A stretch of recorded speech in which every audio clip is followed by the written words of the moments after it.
Peace be with you. So today's topic is effort. There is nothing in life that we learned that did not require effort. It took effort to learn how to walk. It took effort to learn how to talk. At one point we didn't even know the ABCs.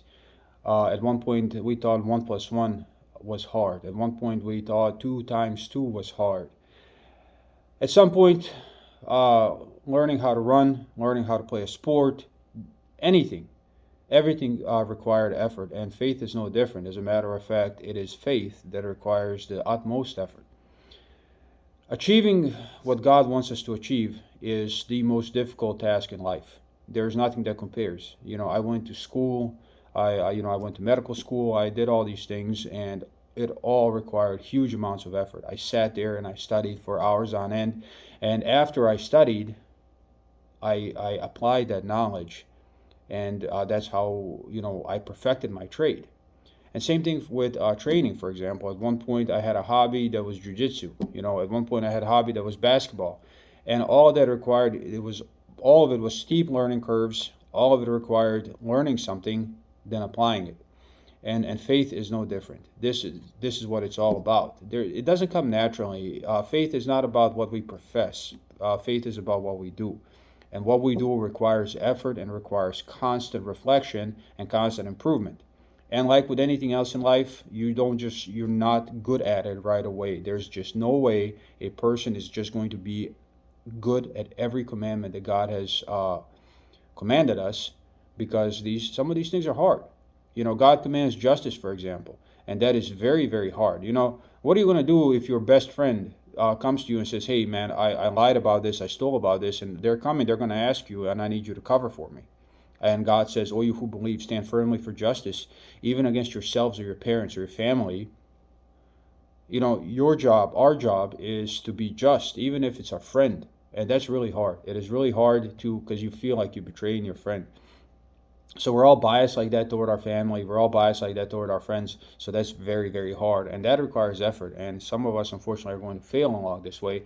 And there are other things that are even harder that require even more effort. So this is essentially what the word jihad describes, is this struggle for us to perfect our behavior. So getting there starts with knowing what we're supposed to do, with studying. So just like with any school, just like with anything, first you learn what you have to do.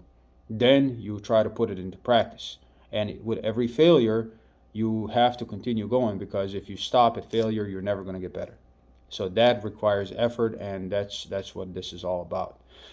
So God says in the Quran, God talks about this in the Quran. So for example, in chapter 3, verse 142, God says, do you think you will enter the garden while God has not yet known those who strive hard from among you and not know the patient?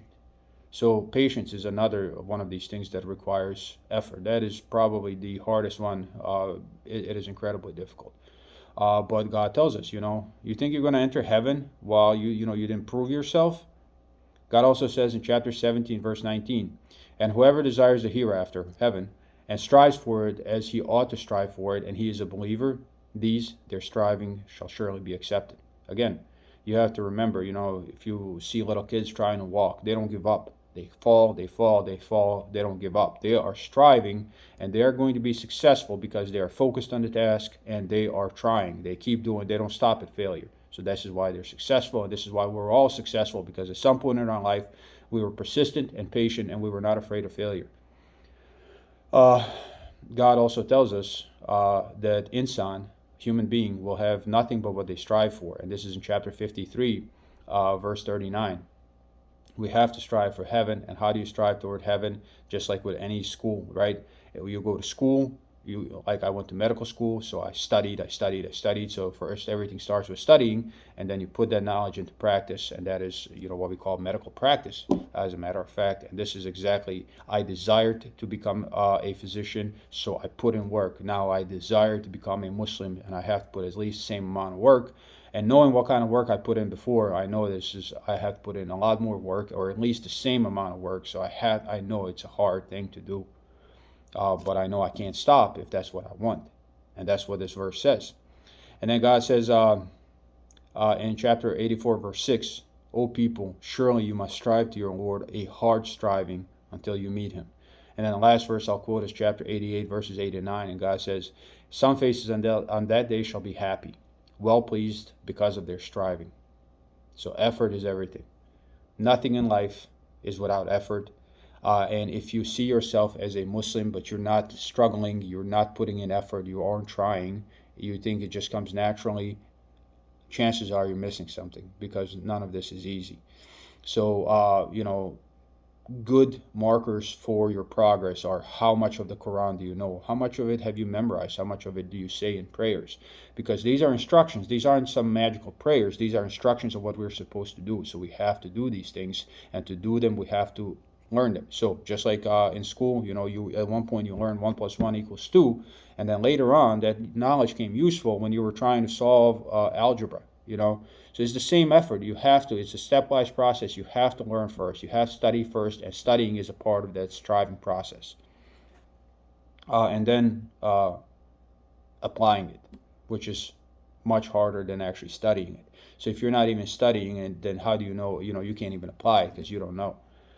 So do what you have to do. Listen to lectures, read the Quran yourself in a language you understand, ask questions. This is important, because the Quran is actually pretty easy, and it's just a few moral behaviors and a few tools like prayer and fasting that have to be used. Otherwise, you can't make it without using the tools. And even with using the tools, it's difficult, and it requires effort, striving, and patience and persistence. So that's all I wanted to say.